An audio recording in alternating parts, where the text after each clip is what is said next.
Here is a Johnson Navigator. I recently installed a meter out of a 6 and 2 transmitter because the stock one was defective.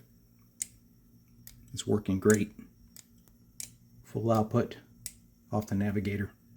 Nice smooth operation. It's quite the job, but well worth it. The installation required removal of the old defective meter, rounding this hole out a little over 100 thousandths, and wiring it into the transmitter, installing a 0.4 ohm current shunt. Now it works great. To calibrate the grid position on the new 6 and 2 meter, you have to add a shunt pot. So this actually decreases the sensitivity of the meter.